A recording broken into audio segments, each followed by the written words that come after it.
Mga boss, sa basketball, natural lang na minsan iniisip natin na kaya nating sabayan ng kahit sino sa court. Dala ng kumpiyansa at adrenaline. Pakiramdam natin mas magaling tayo kaysa sa realidad.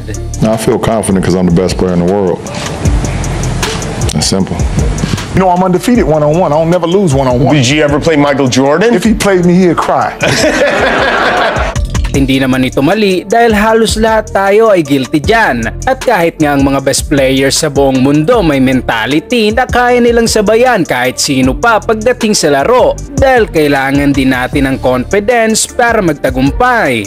Pero sa kwentong ito ay may manlalarong mapaitang sinapit ng sumobra ang kanyang kumpiyansa. Matapos sabihin kaya niyang talunin pagdating sa 1v1 si Michael Jordan. Maaring may nakapanood na sa inyo nitong video clip ni MJ na nakikipag one-on-one sa Bulls player.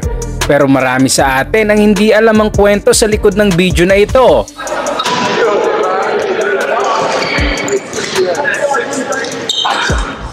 Kilalanin natin si Corey Benjamin, ang manlalarong ka-one-on-one ni MJ sa video.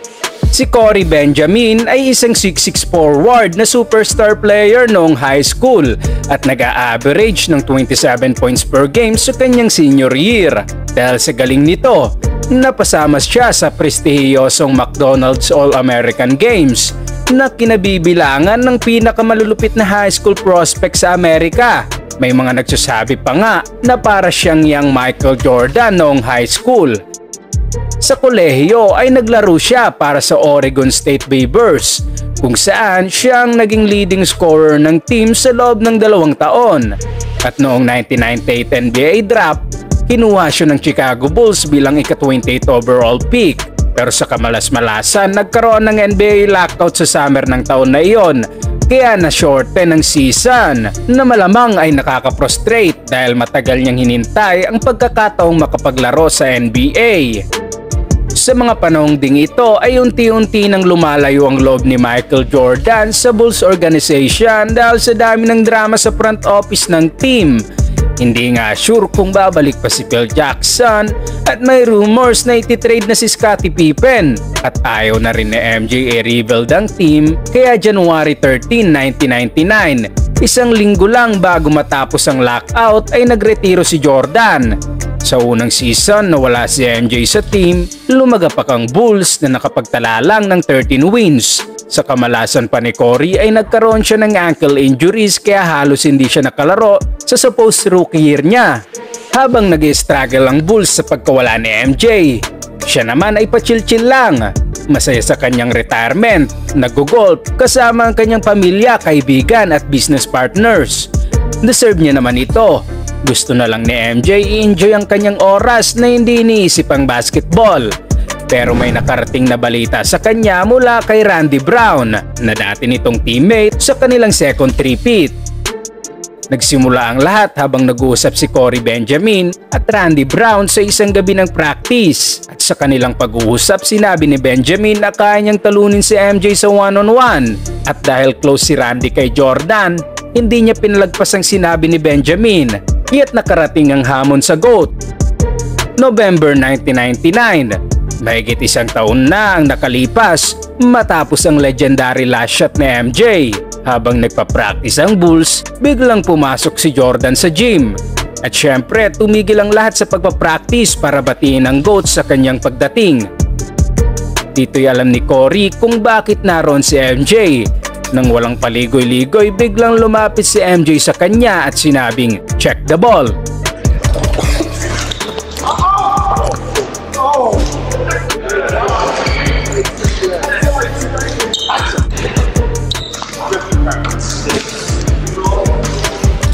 Maaaring inaakala ni Benjamin na nangalawang si Jordan dahil sa pagtanda at 1 taong pahinga.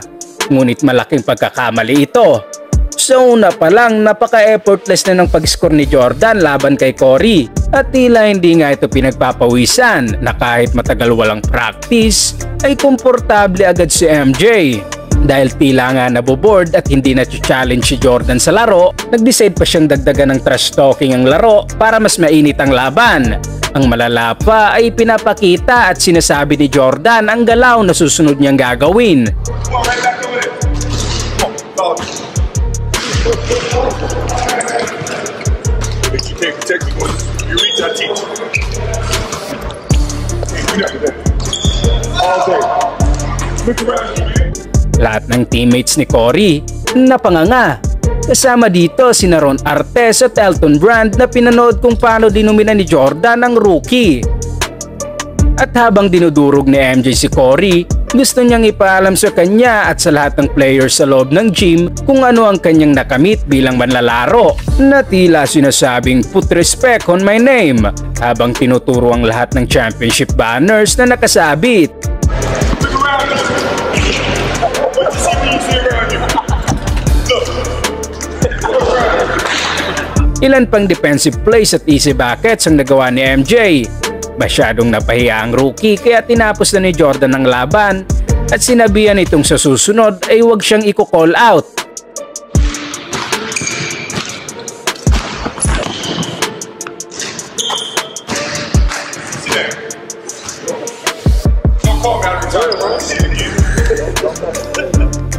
Agad namang kumalat ang balitang ito sa buong liga at media. Ayon sa komento ni Kendall Gill na naglalaro noon para sa New Jersey Nets, calling out the devil is one thing, facing him is another. Itinanggi naman ni Cory na dinurog siya ni Jordan sa 1-on-1 at sinabing 11-9 lang ang final score. Pero taluwas dito ang testimonya ng lahat ng nakasaksi sa laban at hindi raw ito totoo dahil malayo umano ang inilamang ni Jordan kay Cory. What's the score? 8-3. It's 8-3. Ngunit sa huli, tinanggap naman ni Cory ang nakakahiyang pagkatalo at sinabing there's no shame in losing to the best player ever. Limits me. I can't do much, but I mean, I just can't have a good time. You talked a little trash in Atlanta, I had to come in. See, Chris, I'm in like in a dream, like actually I'm playing against my idol. Yeah. You know what I'm saying? So, you know, the first 7 buckets, I'm looking like this. I want to be like Mike on me, you know what I'm saying? I'm looking like, you really do this in real life? Sa NBA, si Michael Jordan ang isa sa nirerespeto at iniiwasang makaharap ng ibang players dahil siya ang hari ng basketball mula sa 6 na championship, countless game winners at ang reputasyon na kayang durugin kahit sinong nasa harap niya. Walang nasa katinuan ang hahamon kay Jordan lalo na noong kanyang kalakasan. Pero isang araw sa camp mismo na MJ ay may nangasumamon. Hindi isang NBA superstar, hindi college phenom, kundi isang batang high school player ang naglakas loob na magsabi ng mga salitang bihira o halos walang nagsasabi kay Michael Jordan. Pag-usapan natin ang araw na dinurog ni Michael Jordan ng isang high school phenom na nagkamaling hamunin ng GOAT. Taong 2003, kaka-retire lang ni MJ mula sa kanyang huling stint sa Washington Wizards. Bagamat hindi na siya kasing explosive ng 90s Bulls days, nakitaan pa rin siya ng flashes of greatness. Ngunit pagkatapos nito ay niyakap na niya ang kanyang retirement life. Pero hindi ibig sabihin na tumigil na siya sa basketball. Bilang isang icon at negosyante, ginawa niyang annual event ang Jordan Flight School, isang summer camp na dinadayo ng mga top high school prospects at college players. Hindi lang ito basta training, kundi pagkakataon ni MJ na ipasa ang kanyang basketball wisdom at sabay ipakita na kahit retired na siya pa rin ang hari ng court. Ang umamon kay Jordan na hindi basta-bastang player. Siya ang #1 high school prospect sa buong bansa. May build na pang pro, athleticism na pambihira, shooting touch na pang superstar, at kumpiyansa na parang siya na ang susunod na hari ng liga. Ang pangalan niya ay OJ Mayo. Sa edad na 17 years old ay grabe ang hype sa kanya lalo na sa media. Binansagan pa siyang the next LeBron James kasi tulad ni LeBron ay galing din siya sa Ohio Valley at parehong naging phenom sa murang edad. Nakasama siya sa McDonald's All-American, 5-star recruit at sinasabi ng lahat na siya ay future NBA star. Kasabay ng hype, andun din ang attitude ni Mayo na magyabang. Kasi sino ba naman ang hindi? Kung bata ka pa lang ay laman ka na ng ESPN, Sports Illustrated at lahat ng scouting reports. Sa isip niya, kaya niyang sabayan kahit sino pa, kahit si Michael Jordan pa yan. Taong 2006, naganap ang Jordan Camp sa UC Santa Barbara, California. Present dito ang mga college stars, mga young ballers at mga top recruits. Nandito rin si LeBron James at Jared Dudley. At syempre, present din ang GOAT. Para kay Mayo, malaking opportunity ito para ipakita ang kanyang talento. Pero imbis maglaro lang at irespeto ang camp ni Jordan, gusto niyang kunin ang spotlight. Iniisip nito na kaya niyang sumabay at patunayan ang kanyang sarili na mas magaling siya kay MJ. Kaya nagsimula ito sa pagtatrash talk. Habang naglalaro sila sa scrimmage, tuloy-tuloy ang pangiinsulto ni Mayo at sinasabi nito ang mga salita kay MJ tulad ng "Guard me, MJ! You can't stop me! At I'm the best player here." Mga boss, isipin nyo isang high school kid. Sinasabi sa harap pa mismo ni Michael Jordan na siya ang pinakamagaling. Sa una, kalmado lang si Jordan. Hinayaan, pinakinggan niya lang at pinagmasdan ng bata. Pero habang tumatagal, napuno siya. Hindi lang dahil minamaliit siya, kundi dahil gusto niyang ituro ang pinakamahalagang leksyon sa basketball, ang respeto at ang realidad. Pagkatapos ng unang scrimmage, pinatigil ni Jordan ang camp. Pinalabas ang mga nanonood. Pinapatay din nito ang lahat ng kamera sa camp. Dito ay pinaiwan niya ang mga pinakamagagaling na college at high school player para ituloy ang second game ng scrimmage. At tinuruan ni MJ ang batang uhugin na si OJ Mayo. Kinantihan niya ng matinding pantatrash talk at syempre kapag nagsalita si Jordan ay talagang may gawa. Kaya't nagpakawala ito ng mga fadeaway shots at paulit-ulit pinupostihan si OJ Mayo. Sinabi pa nga ni Jordan na tawagin na ni Mayo ang kanyang mama, nang ibig sabihin siguro ay kailangan pa nitong dumede.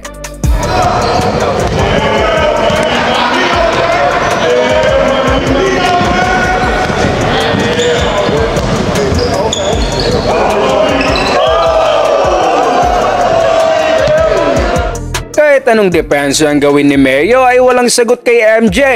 Ang bawat galaw ni Jordan ay parang lecture. Ang bawat tira niya ay reminder na anak, hindi ka pa handa. Ibang mundo ang nilalaro ko. Sa gitna ng laro, nilapitan at sinabihan ni Jordan si OJ Mayo na maaaring ikaw ang pinakamagaling na high school player sa buong bansa. Pero ako ang pinakamagaling na manlalaro sa buong mundo. Kaya wag mong i-disrespect ang pangalan ko. That you can't guard me, you can't do this. And then finally I said, look, dude, you may be the best high school player, but I'm the best player in the world. And he said, hey, young fella, let me tell you something. He said, you may be the best high school player in the world, but I'm the greatest ever. And don't you ever disrespect, the great. Labis na napahiya ang bata. At ayon kay Mayo, hindi niya makakalimutan ang araw na literal na dinurog siya ni Jordan sa harapan ng mga best prospects. Natutunan nitong magpakumbaba na ipinakita sa kanya ni Jordan na kahit gaano ka pakagaling ay mas mataas ang level ko. Si Len Bias ang manlalarong sinasabing mas magaling pa kay Michael Jordan. Sa college basketball, pareho silang naghari. Parehong may killer instinct at parehong kinakatakutan ng depensa. Pero ayon sa mga eksperto, si Len Bias ay mas complete player, mas malakas at may jumper na mas lethal pa kay Jordan sa mga panahong iyon. Kaya nag-madrap siya sa NBA, maraming naniniwala na siya na ang magiging bagong mukha ng liga. Ngunit bago pa man niya masuot ang Celtics jersey ay may isang malaking trahedya ang nangyari. Ito ang storya ng isang bituin na hindi kailanman nagningning sa NBA. Pag-usapan natin ang kwento ni Len Bias at kung totoo ba nahihigit siya kay Michael Jordan. Noong 1986 NBA draft, napili si Len Bias bilang second overall pick ng Boston Celtics. Marami ang nagsasabi na siya ang pinakamagaling na forward mula sa draft sa mga panahong ito. May taas itong 6 na talampakan at 8 pulgada. Tumitimbang ng 210 pounds na may perpektong kombinasyon ng strength at basketball skills. Kaya niyang umiscore, rebound at pumasa kaya't masasabing isa siyang complete player.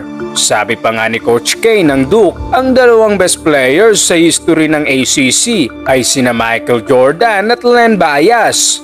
Matagal na ring inaabangan ng Celtics GM na si Red Auerbach si Len Bias mula pa lang sa sophomore year nito, at sakto pa nang makuha ng Celtics ang kanilang pangatlong championship ay na-drop din nila si Len. Kaya sa unang season niya sa NBA ay makakapaglaro siya kasama ang NBA champs na siya ring pinapangarap niyang team. Para naman sa Celtics ay sobrang halaga ng pick na ito dahil makakatulong si Bias para mabawasan ang load ng Big 3, lalo na si Larry Bird na may iniindang injury sa likod sa mga panahong ito. Ang lahat nga ng bagay ay tila umaayon kay Len, ang kanyang pangarap na team, pangarap na trabaho. Ano pa ba ang hihilingin mo? Bago pumasok sa NBA, nag-iwan ng marka si Bias sa Maryland. Siya ay naging 2-time ACC Player of the Year at naging consensus All-American.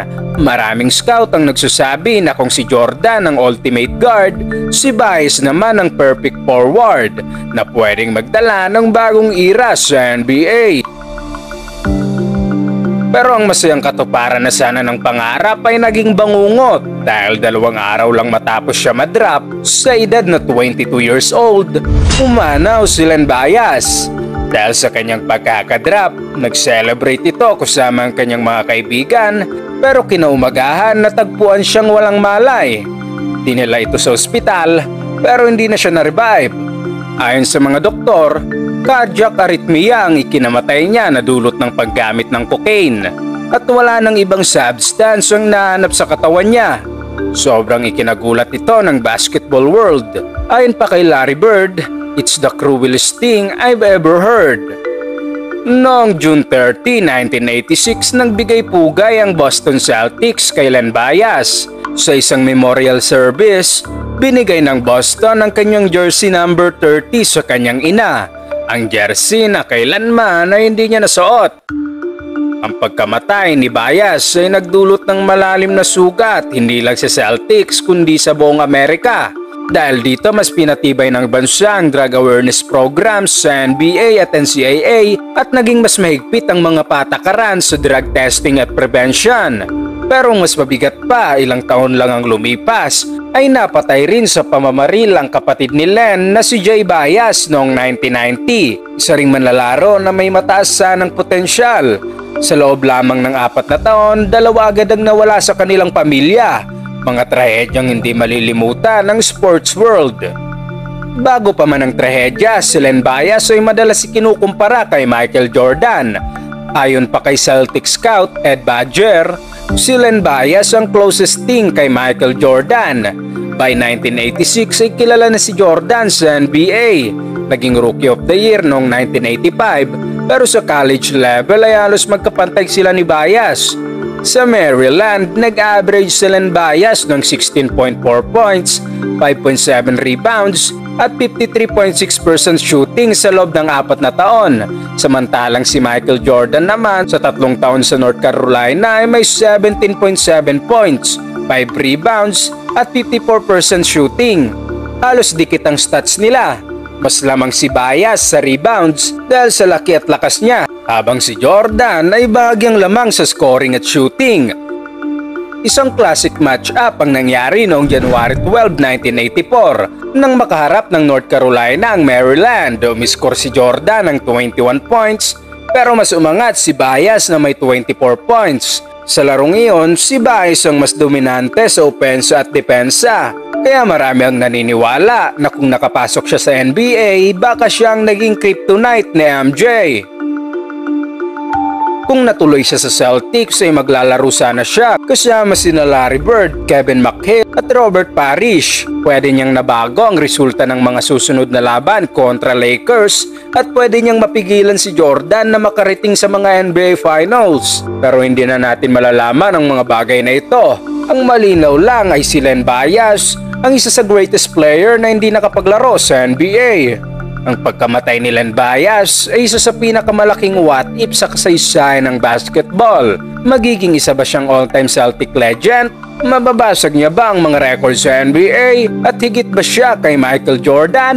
Hindi na natin masasagot ang mga tanong na yan. Ngayon, madalas ikumpara si Jordan kina Kobe at LeBron. Pero noong 80s, ang tanging pangalan na idinidikit sa kanya ay si Len Bias.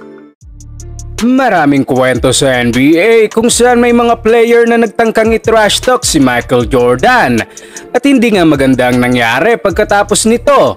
Pero may isang manlalarong hindi natakot, pumalag kay MJ at nagawa niyang patunayan ng kanyang sarili na kayang makipagsabayan sa level ng GOAT. At yan si Drazen Petrovic na kilala bilang Mozart of basketball na isa sa mga greatest European players sa kasaysayan. Bago pa man siya tumungo sa NBA, dinuminan niya muna ang Europe, lalo na ang Croatia, kung saan may isang laro pa nga na umiskor ito ng 112 points.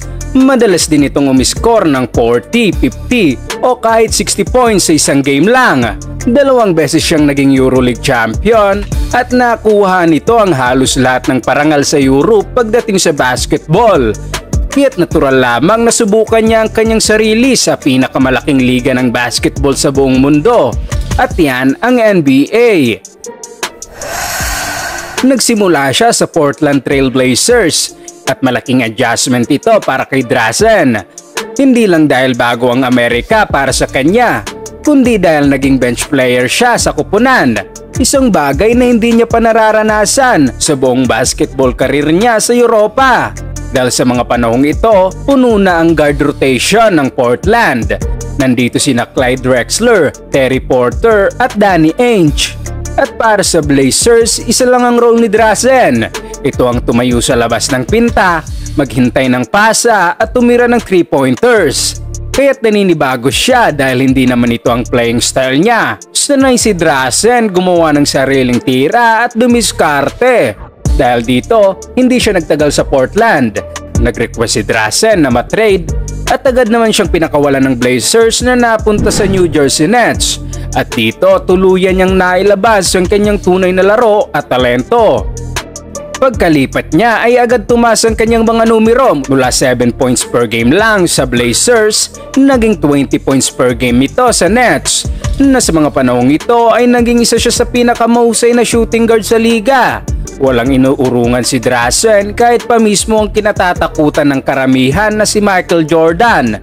Sa panahong ito, halos lahat ng manlalaro ay parang sumasamba kay MJ. Ngunit si Drazen ay hindi natitinag sa tuwing maghaharap sila. February 16, 1991. Dito ay nakakuha na ng minuto si Drazen para makaharap ang GOAT. Pero para sa kanya, normal na laro lang ito katulad ng kanyang ginagawa. Pumapasa sa kanyang open teammates, nagpapakita ng hustle at banta mula sa 3-point area. Pero tulad ng karamihan ng mga players na nagtangkang bantayan si Jordan, nabigo rin siyang pigilan nito. Nakapagtala si MJ ng 26 points habang si Petro naman ay may 17 points. Pass. How good you put English on. It doesn't work, guys. Try it. When you go to the wide, Amar, try that. Pick and roll from behind the 3 points. Petrovic. He missed one. He showed him that one. Here's Petrovic coming down, unloads the 3. It's in. January 4, 1992. Nagpakita na naman ito ng matinding energy sa laro. Gumawa si Drazen ng mga tira na hindi niya magawa sa Portland noon. At tulad ng nakaraang laro, kinuha pa rin ng Bulls ang panalo. Pero hindi yun nakaapekto sa hustle niya. Paulit-ulit siyang bumabalik para bantayan si Jordan kahit ano man ang nasa scoreboard at tinapos ang laro na may 16 points. Hansen to Michael, back to Bobby, by Hansen. Oh, good move to the baseline by Petrovic over Jordan. February 11, 1992. Agad-agad tinangkang i-shutdown ni Drazen si Mike. Pero gaya ng inaasahan, hindi siya nagtagumpay. Pero hindi ito dahilan para tumigil. Patuloy pa rin siyang nagpapasok ng mga tira na tila naging Steph Curry pa nga sa larong ito. Paikot-ikot at pinapahirapan si MJ sa defensive end. Sa isang punto ng laro, paulit-ulit ninakaw ni Drazen ang bola na nagpainis kay Michael at dito'y naglabas ng frustration. This is Hodges, and it was Armstrong, and here come the Nets back. Got a chance here. Nice kick back.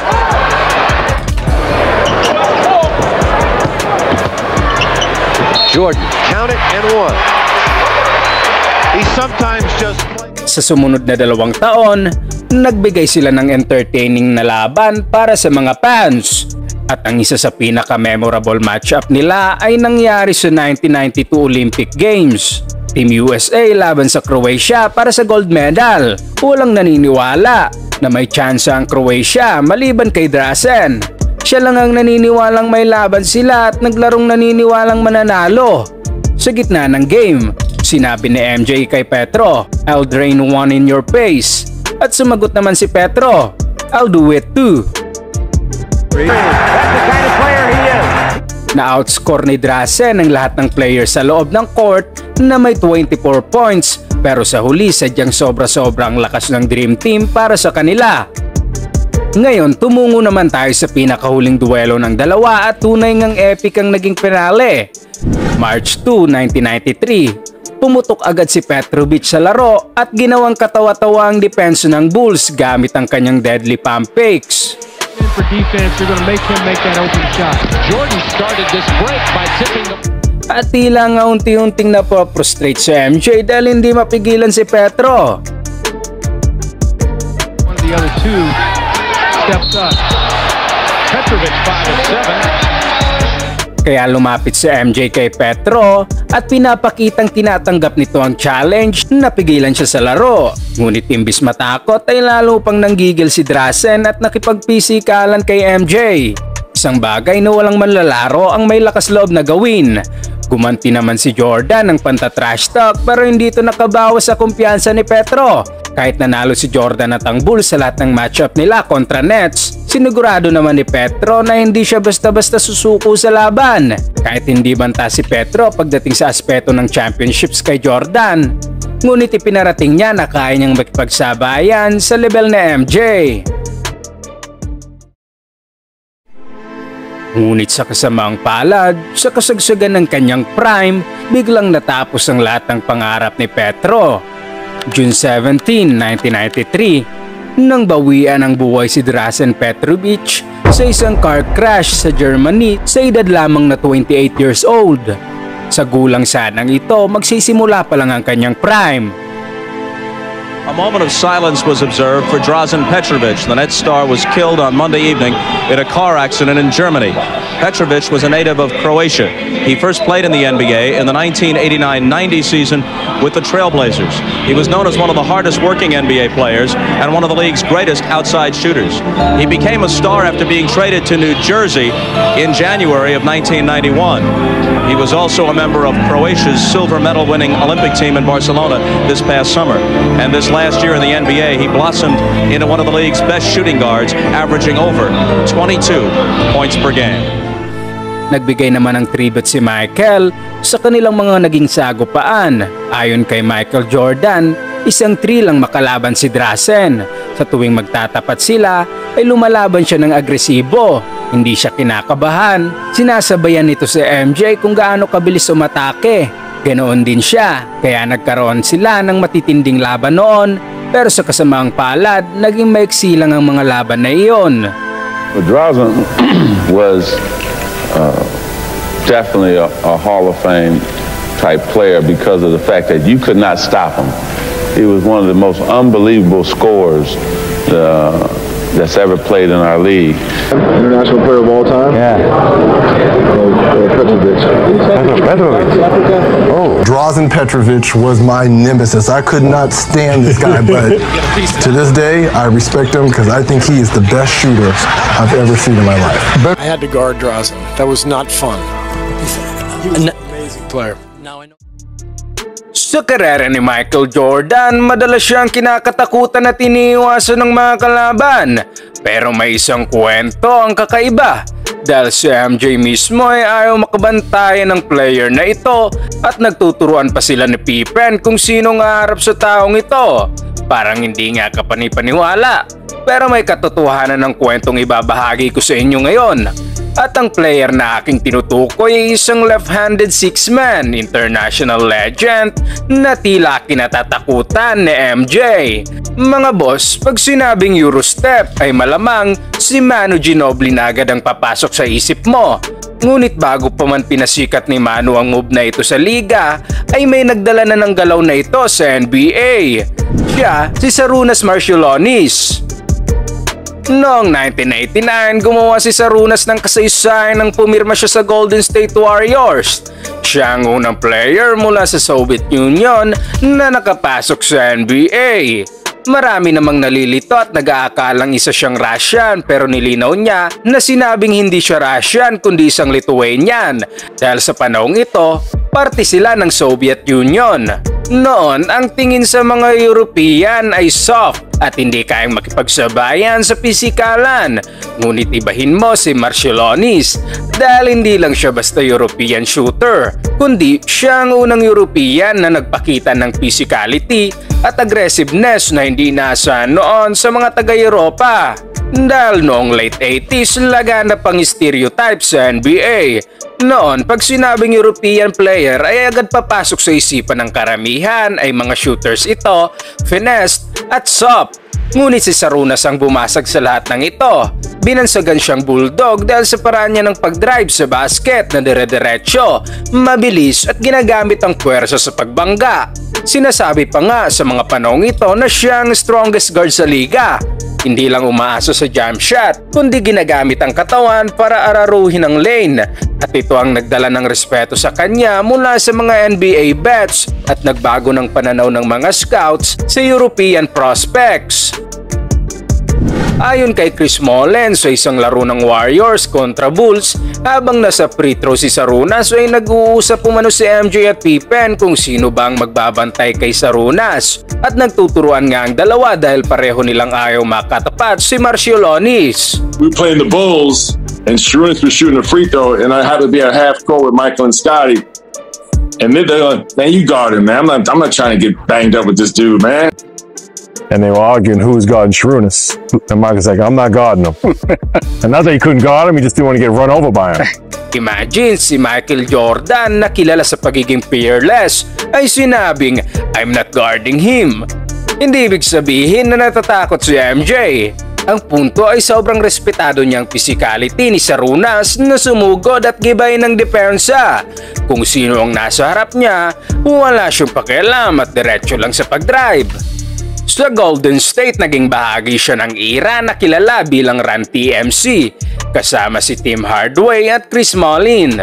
Kahit coming off the bench, naging mahalagang bahagi si Sarunas sa offense ng team.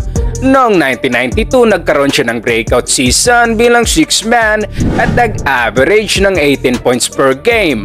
Naging runner-up sa 6-man of the year at siya ang naging third leading scorer sa Warriors team na may 55 win. Ibig sabihin, hindi lang siya basta role player dahil kung titingnan mo ang impact niya mula sa spacing, scoring at off the bench ay mahalagang bahagi ito sa tagumpay ng koponan.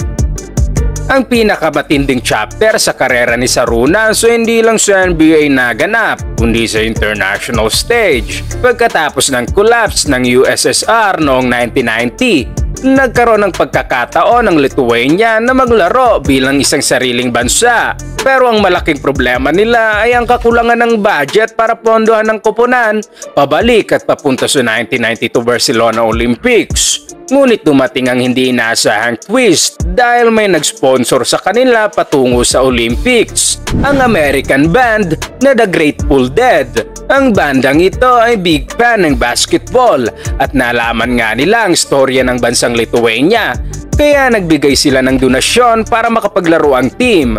Gumawa rin sila ng tie-dye shirt para sa national team at ito ang naging iconic uniform ng Lithuania na hanggang ngayon ay sinusuot ng mga sikat na personalidad. Sa Barcelona, tinalo ng Lithuania ang Russia at nakapag-uwi ng bronze medal. Ngunit para sa bansa, hindi lang ito basta sports victory. Simbolo ito ng newly regained independence. Si Sarunas at ang team niya ay nagdala ng pag-asa at ipagmamalaki sa mga tao ng Lithuania. Ngunit hindi laging swerte ang laro para kay Sarunas dahil dumating ang mga matitinding injury na nagpabago sa kanyang karir. Nagkaroon siya ng major knee problems na nagpahinto sa kanya ng long stretches at umabot pa sa point na halos 1.5 years siyang out of the game. Dahil dito, na-trade siya sa Seattle Supersonics. Tapos nagkaroon ng short stint sa Sacramento at Denver. Hindi na siya nakabalik sa kanyang peak form at unti-unting nawala ang visibility niya sa NBA. Pero ang nagawa niya noon na basagin ang stereotype at ipakita na kaya ng European players ang physical game ng NBA ay hindi matitinag ng kahit anong injury. Kahit napaikli ng injuries ang NBA career ni Sarunas, solid ang iniwan niyang legasiya. Noong 2014 na-induct sa Naismith Basketball Hall of Fame at sinundan pa ng FIBA Hall of Fame noong 2015. Siya talaga ang OG na nagbukas ng pinto para sa mga Europeans bago pa dumating sina Drazen Petrovic, Toni Kukoc, Dirk Nowitzki, Manu Ginobili hanggang kina Luka Doncic at Giannis Antetokounmpo. Si Sarunas ang nagpatunay na hindi lang pang shooters ang mga galing sa Europe. May tapang, skills at mental toughness din sila. At oo, bago pa maging mainstream ang Eurostep dahil kay Manu, si Sarunas na ang nagdala ng ganitong flavor sa NBA. Siya ang OG trailblazer, yung mix ng European moves at hardcore physicality na kailangan para makasurvive sa NBA basketball. Si Michael Jordan ang most iconic basketball player of all time at marahil ang pinaka-iconic na atleta sa kasaysayan ng sports. Pero bukod sa galing niya sa court, isa sa pinakamalaking dahilan ng kanyang legendary status ay ang kanyang signature shoes na Air Jordans.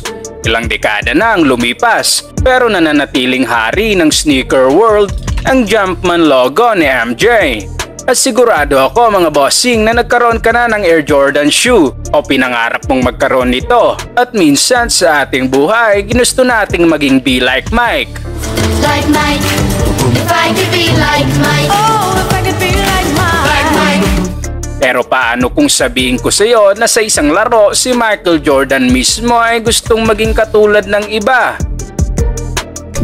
Balikan natin ang taong 1993. Kagagaling lang ni MJ sa kanyang ikatlong sunod na championship kasama ang Chicago Bulls. Pero makalipas lang ang ilang buwan, isang trahedya ang nangyari. Nabalitaan niya ang pagkamatay ng kanyang ama. At dahil sa sobrang kalungkutan, nagdesisyon si Jordan na magretiro mula sa NBA at sinubukan ang paglalaro ng baseball na isa rin sa pangarap ng kanyang airpods. Pagkalipas ng 17 months taong 1995, bumalik si Jordan sa Bulls. Pero ibang-iba na ang sitwasyon. Hindi na sila ang hari ng silangan. Ang titulong ito ay nasa kamay na ng batang kupunan ng Orlando Magic. Nagtagpo ang Bulls at ang Magic sa Eastern Conference Semifinals at sa same game, nag-debut ang isa sa pinaka-iconic na sapatos sa kasaysayan, ang Air Jordan 11 Concords. Pero sa larong ito ay natalo ang Bulls. Sa game 2 ay suot niya ulit ito, kung saan bumomba siya ng 38 points para may tabla ang serye. Pero ang problema ay pinagmumulta siya ng NBA ng $5,000 kada laro dahil lumalabag ang sapatos niya sa Uniform Color Code Policy. Dahil halos puti ang kulay ng Concords. At sa mga panahong ito hindi pa tapos gawin ng Nike ang all-black playoff version na ngayon ay kilala natin bilang Space Jams. Ayaw na ni Jordan magbigay pa ng multa. Kaya bago mag-game 3 gumawa siya ng bagay na hindi pa niya kailanman ginawa, ang magsuot ng sapatos ng ibang player. Pwede naman niyang isuot ang dati niyang Air Jordan 10s o iba pang older models. Pero mas pinili niyang magsuot ng sapatos ng ibang manlalaro. At ang player na aking tinutukoy ay si Penny Hardaway. Para sa mga hindi masyadong nakakakilala kay Penny, siya ang 3rd overall pick ng 1993 NBA draft ng Golden State Warriors. Pero agad siyang na-trade sa Orlando Magic kapalit ni Chris Webber. Siya ay isang 6'7" point guard na may court vision na parang Magic Johnson pero mas athletic. At agad siyang naging floor general ng Orlando Magic. Pero ito ang twist, isang buwan bago siya mag-debut, nagretiro si MJ. Kaya inisip ni Penny na baka hindi na sila kailanman magkatapat ni Jordan. Ngunit noong 1995, dumating ang pagkakataon na kanyang inihintay. Orlando laban sa Chicago at saktong bumalik na si Jordan. Bago magsimula ang Game 3, sinabi ni MJ sa Nike staff, "Hey man, give me some of the kid shoes." Ang kid na tinutukoy niya ay si Penny at ang sapatos na gusto ni MJ ay ang Nike Air Flight 1. Nang marinig ni Penny iyon ay hindi siya makapaniwala. So sobrang saya ay tinanong niya pa si Jordan kung ilang pares ba ang kailangan nito o kung gusto niya bang kunin ang sapatos mismo ni Hardaway. Nagulat si Penny dahil hindi niya akalain na ang kanyang iniidolo at ang isa sa pinaka-competitive player sa NBA ay magsusuot ng sapatos niya. Sa laro nga ay pareho silang nakasuot ng Air Flight 1s. At hindi lang ito basta sinuot ni MJ, bumomba pa siya ng series high 40 points habang gamit ang sapatos.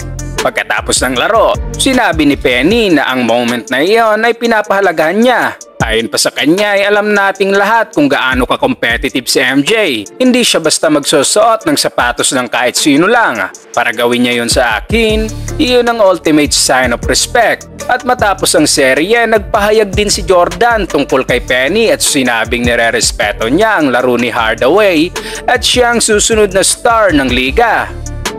Iyan ang kwento ng nag-iisang pagkakataon na nagsuot si Michael Jordan ng sapatos ng ibang manlalaro.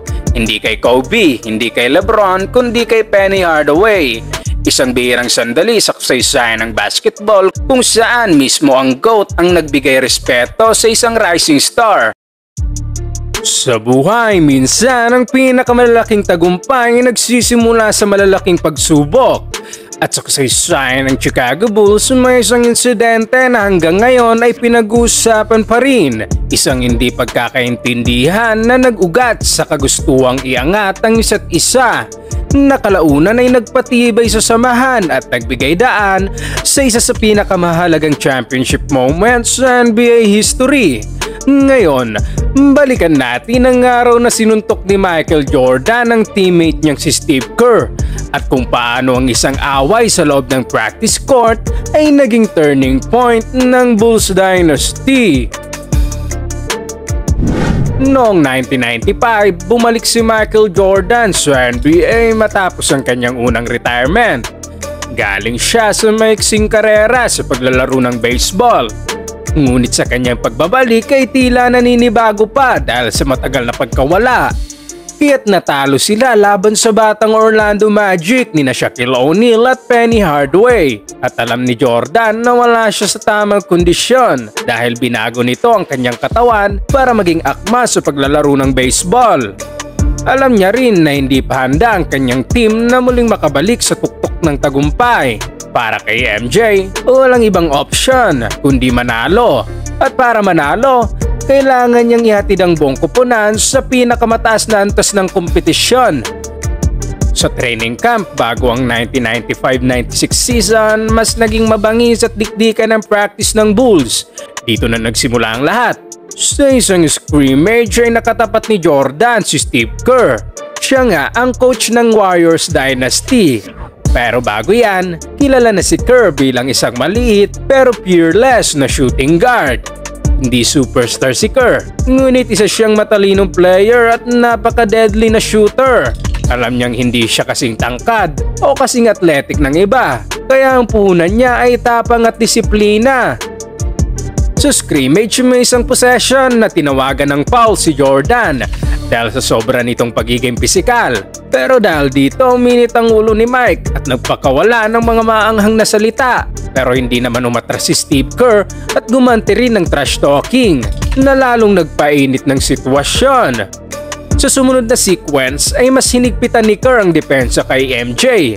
Tinulak naman ito ni Jordan pero hindi umatras si Kerr. Bumawi siya ng tulak sa mismong dibdib ni Jordan. At dito na, sumiklab ang tensyon. Biglang sinuntok ni Michael si Steve sa mukha na gumulat sa buong team. Galit na galit naman si Coach Phil Jackson na agad pinatigil ang practice at pinaalis na si Jordan. Hindi makapaniwala ang lahat sa pangyayari. Dahil ang pinakadominanteng manlalaro ng liga ay sinuntok ang pinakamaliit na kasapi ng koponan. Hauls off and hits me in the chest. And I just haul off and hit him right in the fucking eye. And Phil just throws me out of practice. Pero sa halip ipagmalaki ang pangyayari ay nakaramdam si MJ ng habag sa kanyang kalooban. Napag-isip-isip niya na siya ang leader na dapat promotekta sa kanyang teammate. Kaya nanliit siya sa kanyang sarili dahil sa nangyari. In the shower, I'm saying, look, I just beat up the little guy on the fucking court. And I felt about this small. Kinabukasan ay tinawagan ni Jordan si Kerr para personal na humingi ng tawad, isang hakbang na nagpapakita ng pagpapakumbaba at nagsilbing simula ng pagbabago sa kanilang relasyon. Para naman kay Steve Kerr ay napakalaga ng moment na ito dahil hindi siya umatras sa hamon. Kahit pa ang kaharap niya ay si Michael Jordan mismo na sinasamba ng karamihan at dito niya nakuha ang respeto ni MJ. That I ever did was stand up for myself with him because he tested everybody he played with and I stood up to him. He earned my respect, because he wasn't willing to back down to be a pawn in this whole process. Alam ni Kerr na sinusubok lang siya ni Jordan at kapag hindi ka pumalag ay hindi kanya bibigyan ng tiwala. Pero dahil sa tapang na kanyang pinakita, mula doon ay nag-iba na ang dynamics nila sa loob ng court. From that point on, our relationship dramatically improved in our trust in each other. Matapos ang insidente, hindi naman naging mag-best friend si Jordan at Kerr, pero nagkaroon sila ng pundasyon ng respeto at pagdating sa basketball, sapat na ito. Si Kerr ay naging mahalagang bahagi sa sistema ng Bulls, lalo na sa kanyang shooting na nagbigay ng spacing para kina Jordan at Scottie Pippen. Sa Game 6 ng 1997 NBA Finals laban sa Utah Jazz, tayang laro sa huling segundo. Expected na ng lahat na si Jordan ang tatapos nito. Pero biglang na double team si MJ at nakita nito na libre ang isang manlalaro.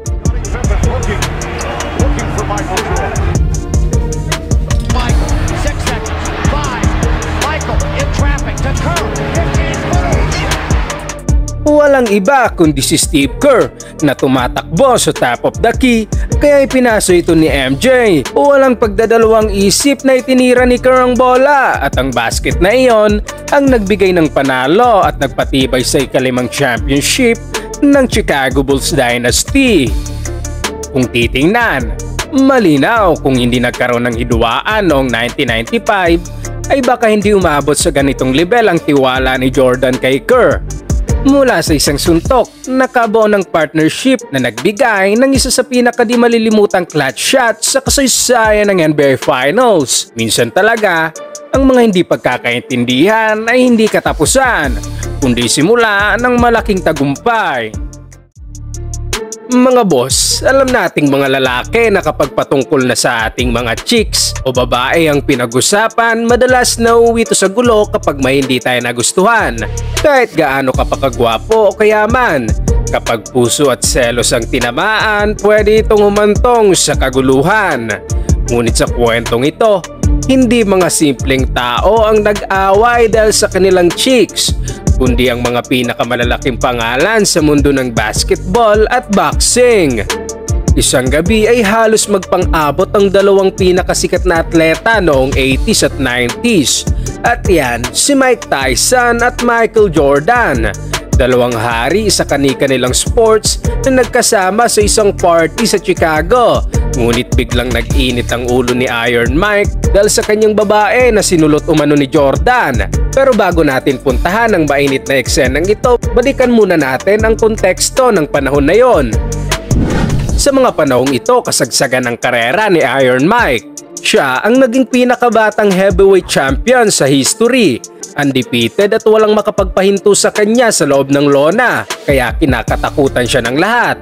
Walang nagtatagal kay Tyson sa loob ng ring dahil brutal ang inaabot ng kanyang mga nakakaharap at kung hindi matutulog ay naawat na ito ng referee dahil wala siyang preno pag nag-init na. Pero kahit sa labas ng ring, dala niya ang mapanganib na aura kaya ilang sa kanya ang mga tao.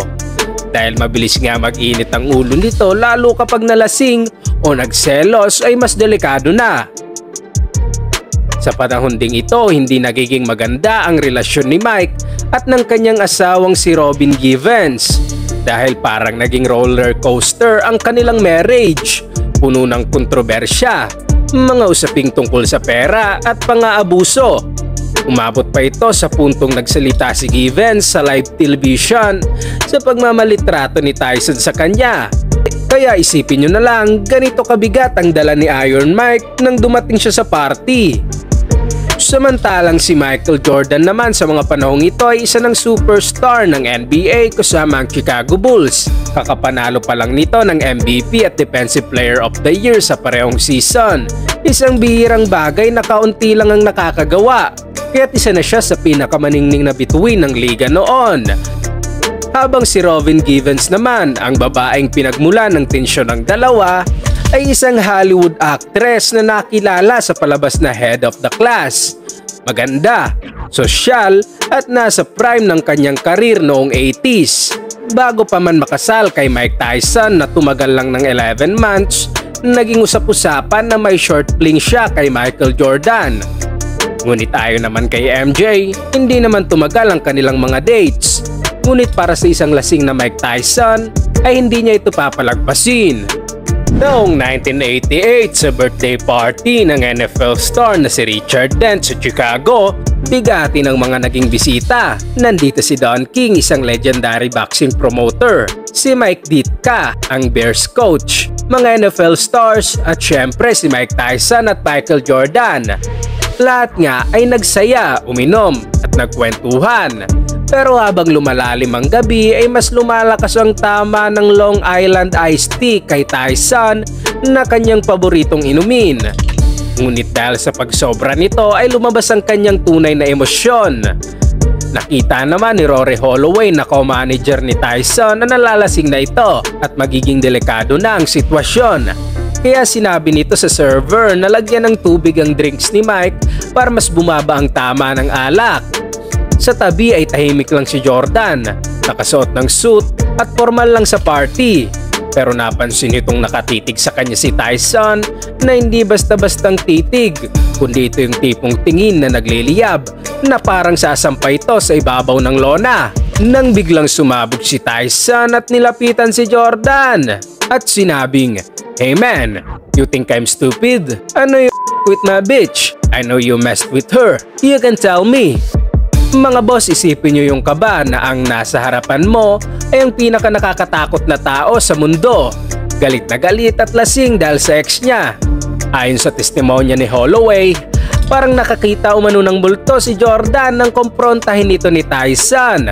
Habang nagwawala si Tyson at takmang babanatan na si MJ ay agad naman itong inawat ni Don King at mga kaibigan niya. Si John Horn, co-manager ni Tyson, at si Holloway ay hawak-hawak si Iron Mike para hindi nito masaktan si Jordan.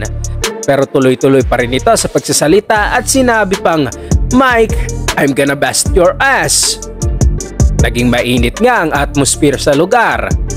Si Don King ay pinilit na lang baguhin ang usapan habang pinapakalma ni Richard Dent si Tyson. Si Mike Ditka naman ay deadma lang sa pangyayari at sinabing dahil lang ito sa alak. Pero ramdam ng lahat ang tensyon. Dahil dito hindi na nagtagal si Jordan sa lugar. Pabilis siyang tumayo at naghanap ng paraan para makaalis. Alam niya na hindi ito ang kanyang laro. Hindi ito basketball court at hindi rin ito laban ng Chicago Bulls. Alam din niyang hindi siya mananalo sa galit ni Mike Tyson. Hindi naman na lumaki ang gulo at nakalabas si Jordan sa party, habang si Tyson naman ay pinakalma ng kanyang mga kasama.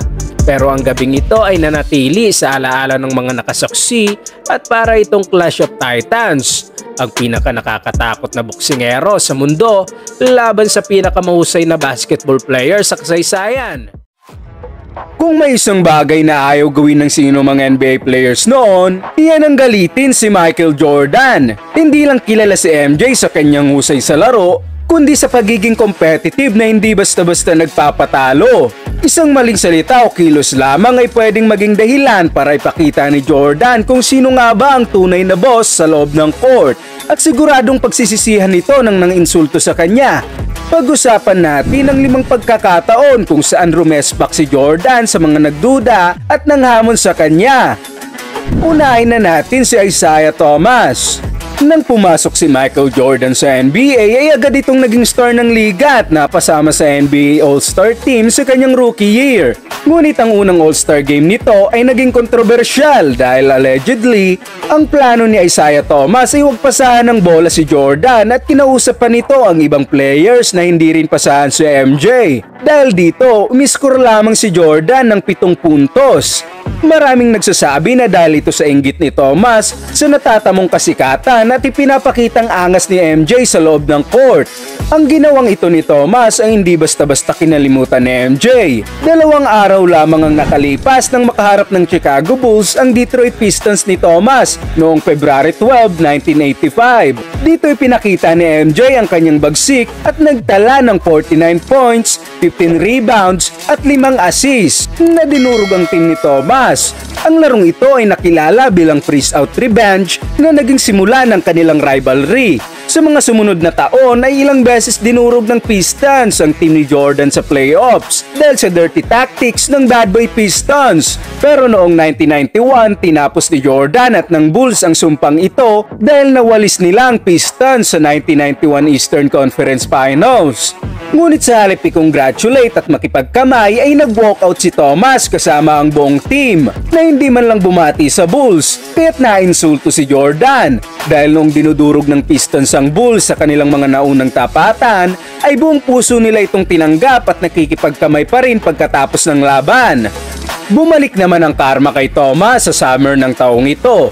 Nang pipiliin na ng USA Basketball Committee ang roster para sa 1992 Olympic Team, ay maraming nagtaka kung bakit hindi nakasama si Thomas na isa sa mga star ng NBA. Agad kumalat ang kwento na may kinalaman si Jordan dito. Ayon umano kay MJ, kung isasama si Thomas sa team ay magba-backout siya.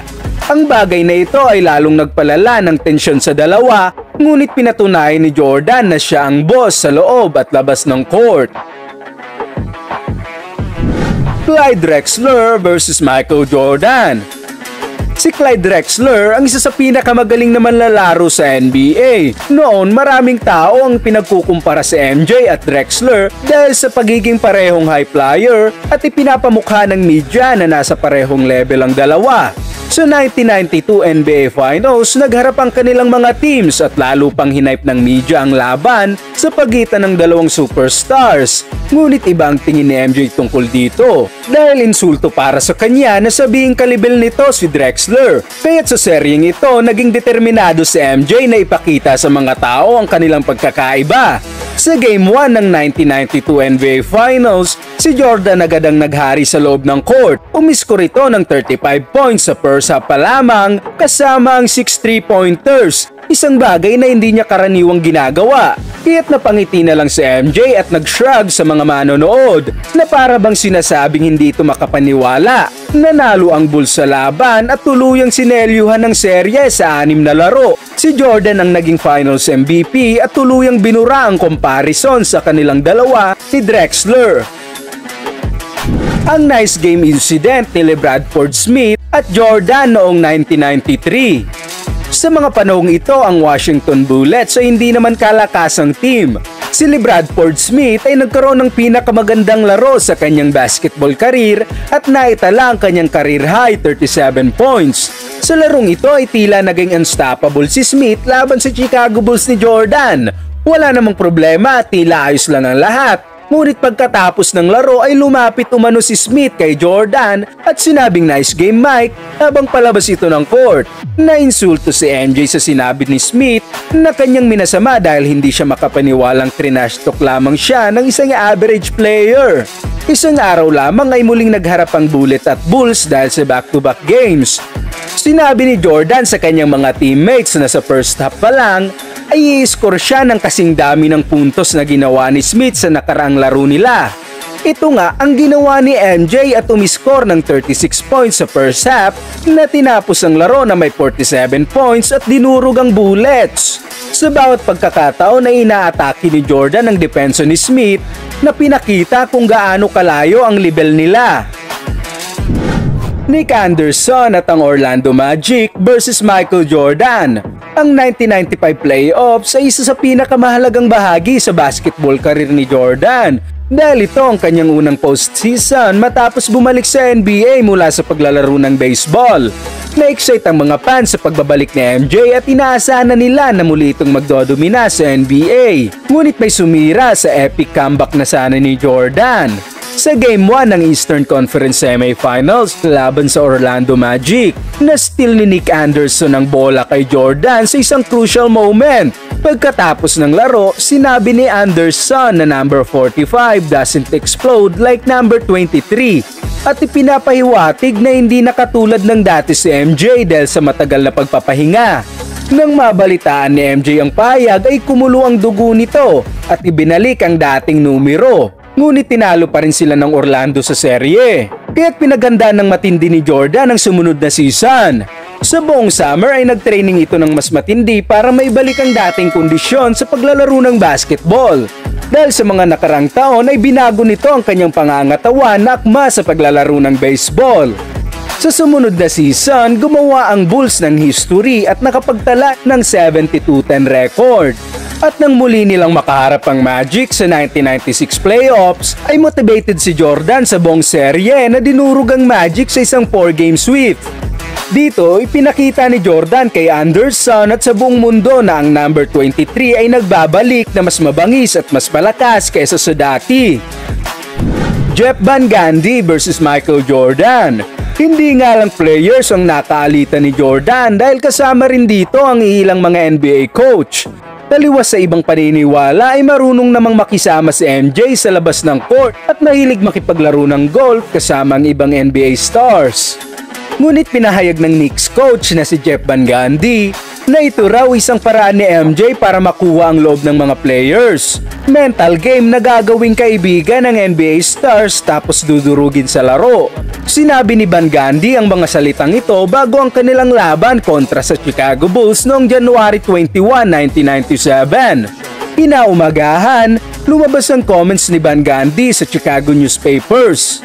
At pinaliyab nito ang kagustuhan ni Jordan na durugin ng Knicks sa kanilang magiging laban. Sa kanilang paghaharap ay naging unstoppable si MJ. Naglaro ito na tila may personal na galit at walang tigil na inatake ang depensa ng Knicks.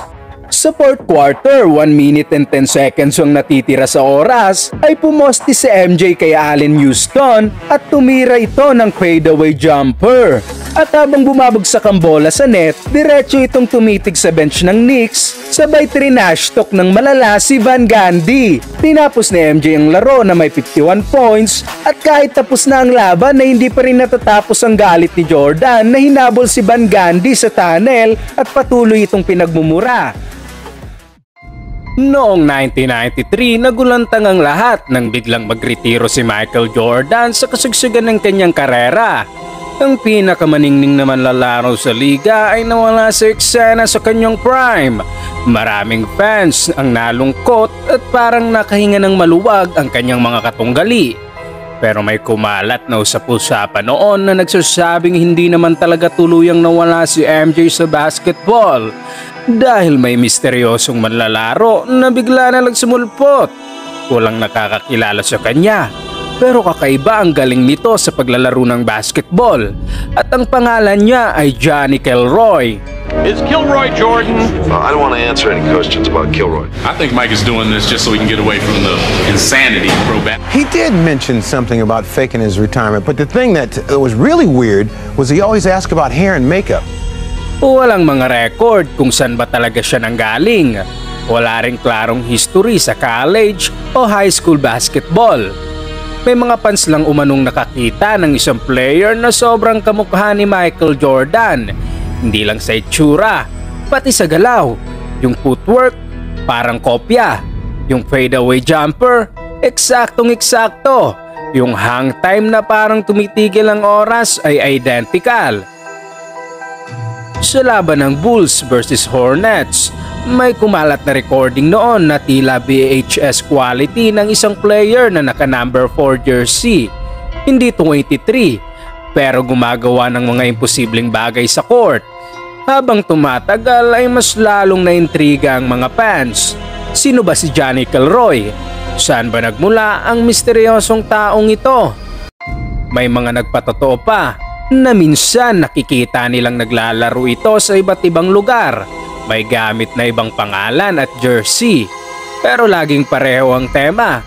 Isang player na parang clone ni Michael Jordan. May iba pang nagsasabi na baka multo lang ito ng karir ni MJ. manifestation ng mga fans na hindi pa ready na mawala siya. At hindi nga lang fans ang naintriga kay Kilroy, kundi pati ang media noon. First, I think it's just another kook, but then I realized it actually could be Michael Jordan. Dito'y mas lalong lumaki ang conspiracy. Si Johnny Kilroy ba ay tunay na tao? Isa lang bang lookalike? O baka naman mismong si Jordan na nagtatago lang sa bagong identity? Kung titingnan mo ang mga lumang litrato nila noon, nakakakilabot dahil magkamukha talaga si MJ at Johnny. At ang mas interesting pa ay may sariling sapatos ito na na-release ng Nike sa kasugsugan ng retirement ni MJ.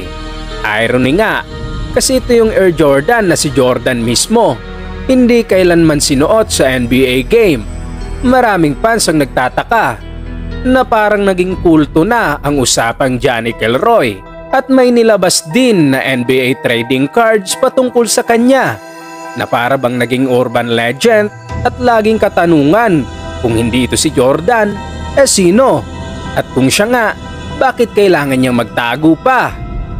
Ang sagot, walang iba kundi si Michael Jordan mismo. Hindi literal na naglaro siya bilang Kilroy sa official NBA games. Ang totoo, si Johnny Kilroy ay isang marketing creation ng Nike, isang parody at inside joke. Pero napaka-creative ng pagkakagawa na parang naging totoo sa mata ng mga fans. Ginawa ito ng Nike para makalimutan ng mga tagahanga ang lungkot dahil sa unang retirement na MJ noon. Imbes na iwasan ng conspiracy theories, niyakap nila ito at ginawang comedy. Ang idea dito ay Jordan never left. He just put on disguise. At ayun nga, doon pinanganak si Johnny Kilroy. Parang si Kyrie noon nang mag-disguise ito bilang matanda at tinawag na Uncle Drew sa isang Pepsi commercial na nag-viral nga rin ito at nagkaroon pa ng pelikula. 2 commercials lang ang ginawa tungkol kay Johnny Kilroy pero sapat na para maging viral bago pa mauso ang salitang viral. Sa commercial, si Steve Martin ang journalist na naghahanap ng katotohanan. Ang lahat ng ito para lang i-promote ang Air Jordan 9, ang sapatos na kahit si MJ ay hindi nasuot bilang Chicago Bull. Pero isipin niyo mga boss, yung dedikasyon ni MJ na gumanap bilang iba't ibang karakter. Parang practice na rin ito sa future movie niya na Space Jam. At kahit wala sa court, nandun pa rin ang iniwan niyang impact sa basketball culture at sa sneakers game. Alam na nating lahat kung ano ang mga naiambag ni Michael Jordan sa pananatili nito sa Chicago Bulls, ang kanilang dinastiya, 6 na championships at ang pagiging greatest of all time. Pero madalas nakakaligtaan ang isang chapter ng kanyang karera, ang kanyang panahon sa Washington Wizards. Kaya ating silipin ang pagbabalik ni Jordan sa NBA at kung ano ang nangyari sa 2 huling season niya. Noong January 19, 2000, kinuha si Jordan bilang presidente ng basketball operations ng Washington Wizards. Hindi magandang sitwasyon ng Wizards noon. Kagagaling lang nila sa 2 sunod na season na hindi man lang umabot sa 30 wins. At trinade din nila ang kanilang mga batang players na sina Chris Webber at Ben Wallace. Bilang executive, ang pinakamalalang desisyon na ginawa ni MJ ay ang pagpili noon kay Kwame Brown bilang first overall pick sa 2001 NBA draft. Maraming analyst ang mataas din ang expectation kay Kwame. Kaya hindi lang si Jordan ang naniniwala na pwede itong maging susunod na NBA superstar. Pero sa huli, naging isa siya sa pinakamalalang bust sa NBA history. Habang nasa posisyon bilang presidente, ay inamin ni Jordan na namimiss niya ang paglalaro. Noon, sinabi niya na imposibleng bumalik pa siya sa NBA. Pero nagbagong isip niya nang mag-unretire ang kanyang kaibigan na si Mario Lemieux, legend sa paglalaro ng hockey matapos ang 3 taon na pagre-retiro. Kaya't na-inspire si MJ na muling bumalik sa court. Noong September 2001, inanunsyo ni Jordan ang kanyang pagbabalik bilang player ng Wizards. Iba na ang expectation sa kanya noon. 38 years old na siya, matanda na para sa standards ng NBA at mapupunta pa siya sa worst team. May ilan namang umaasang kaya pa rin niyang dalhin ang team sa playoffs, pero karamihan ay alam na hindi na ito magiging kasing spectacular ng kanyang Chicago years. Dahil babalik siya sa court, kailangan niyang iwan ang kanyang executive role. Kinuha rin nito ang kanyang dating coach sa Bulls na si Doug Collins para pangunahan ng Wizards. Sa paghahanda para sa kanyang pagbabalik, nag-insign si MJ ng matindi pero hindi basta-basta ang kanyang pinagdaanan. Umabot ang timbang niya sa halos 240 pounds kaya kailangan niyang magbawas. Sakit na rin ang kanyang likod dahil sa pagtanda at nabalian pa nga siya ng ribs sa practice nila ni Ron Artest. Nang magsimula ang season, pumirma siya ng 2-year, $2 million contract na buong sweldo ni MJ ay i-donate niya sa mga biktima ng 9/11 terrorist attacks. Kahit may edad na, nagpakita pa rin ng solid numbers si Jordan. Sa 2 season niya, nag-average ito ng 21 points, 6 rebounds, 4 assists at 1.5 steals per game. Pero bumaba ang efficiency niya sa 43% field goal at 48% true shooting percentage. Mas mababa ito sa league average. Ang dahilan nito ay dahil sa binago niya ang kanyang playing style na halos lahat ng tira ay mula sa mid-range. Hindi na siya masyadong nagdadrive, bihira lang mag-tres at hindi na rin madalas makakuha ng fouls.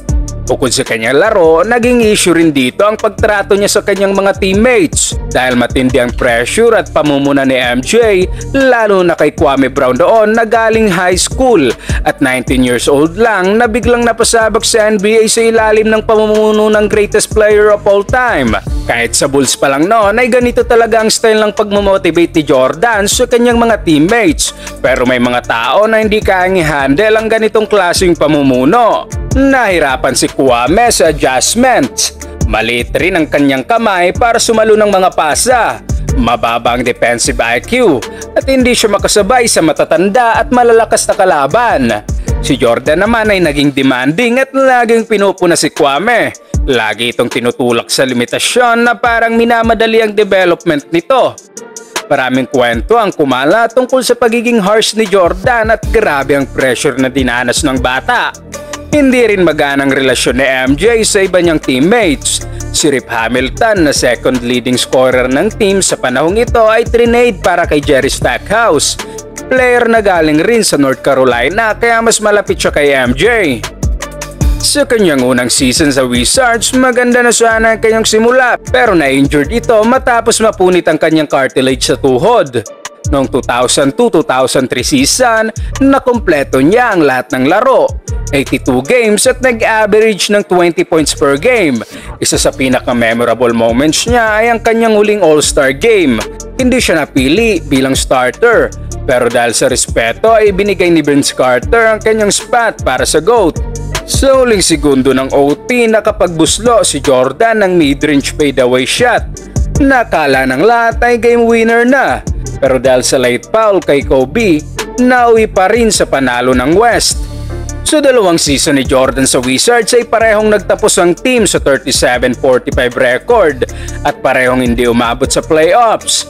Patapos ang 2003 season, tuluyan na siyang nagretiro sa NBA.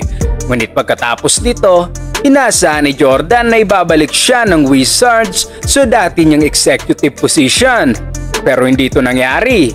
Hindi natuwa ang owner na si Abby Paulin sa mga galaw na ginawa ni MJ bilang presidente, kaya tinanggihan nito ang kanyang muling pagbabalik sa posisyon. At sa sobrang sama ng loob ni Jordan sa nangyari, inamin niya na kung alam niya lang na ito ang gagawin sa kanya sa kabila ng sakripisyo niya sa Wizards team, ay sana hindi na lang siya naglaro para sa Wizards. Hindi man naging matagumpay ang kanyang karera sa Wizards gaya sa Bulls, pero mahalaga pa rin ito para sa kabuuan ng kanyang legasiya. Huwag kalimutang mag-like at subscribe para sa mas maraming sports kwento.